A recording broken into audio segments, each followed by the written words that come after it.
आषाढ महिना सुरू झाला की वेध लागतात ते आषाढ तळण्याचे.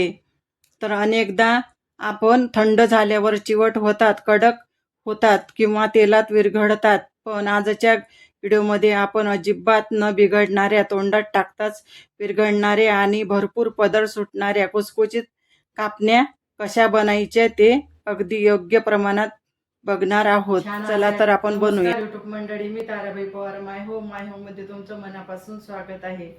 तर चला आज काय तर इथे घेतलाय मी 2 कप गूळ आणि 2 कप गुळामध्ये 2 कप पाणी घालणार आहे.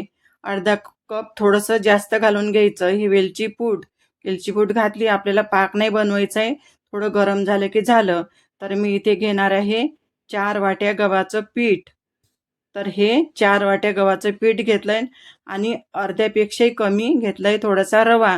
रव्याने खूप छान खुसखुशीत होतात. आणि हे घेतलं चवीनुसार मीठ आणि ओवा चांगला कुस्करून घालून घ्यायचं. ओवानी छान चव लागते मस्त. तर हे 1 कप घेतलंय तेल छान असं कडकडीत मस्त गरम करून घ्यायचं आणि पीठ मस्त मिक्स केलंय बघा, कडकडीत मोहन झालंय आपलं मस्त. तर हे पिठामध्ये घालून घ्यायचं आणि पूर्ण असं मिक्स करून घ्यायचं, सगळं चोडून पिठाला छान. आणि हे चाळणीने गाळून घ्यायचं, म्हणजे याच्यामध्ये कचरा काही खडे वगैरे असतील तर निघून जातात. आणि गुळाचं पाणी थंड झाल्यावरच घालायचं पिठामध्ये. तर थंड झाल्यावर हे पिठामध्ये पाणी घालून घेतलंय आणि अर्धा कप पाणी शिल्लक ठेवलंय.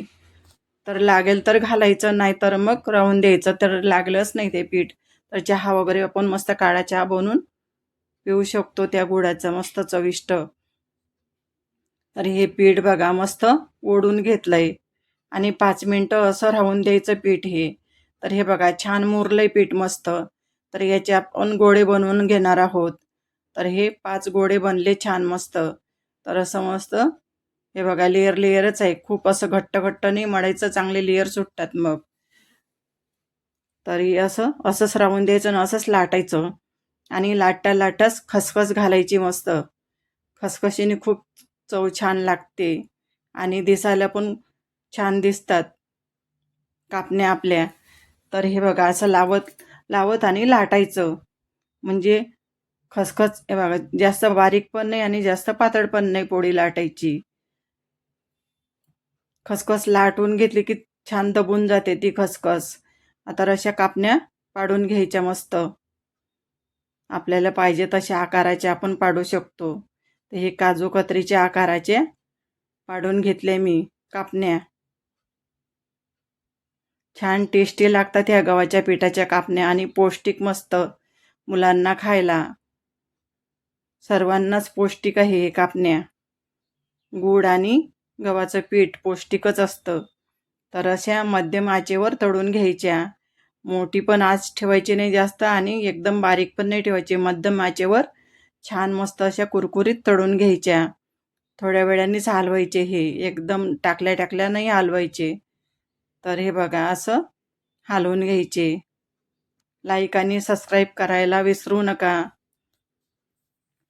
तर अशा मस्त आपल्या बघा रंग बघा किती सुंदर दिसत आहे. अशा प्रमाणामध्ये केले की छान फसत पण नाही आणि छान बनतात मस्त कापण्या. आणि जास्त कडक पण नाही आणि जास्त मऊ पण नाही, मस्त खुसखुशीत बनतात.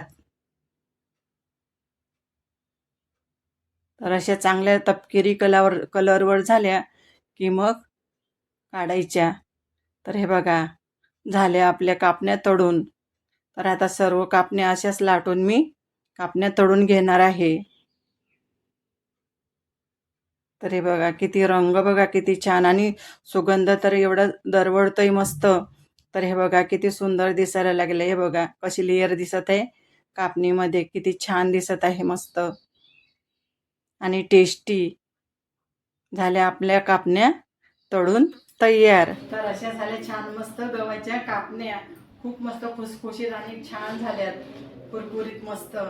बाहेर वाऱ्याचा खूप आवाज येतो. तर खूप छान झाल्या.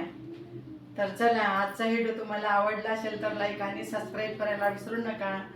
मस्त खा आणि आनंदी राहा. भेटू पुढील व्हिडिओमध्ये. तोपर्यंत बाय.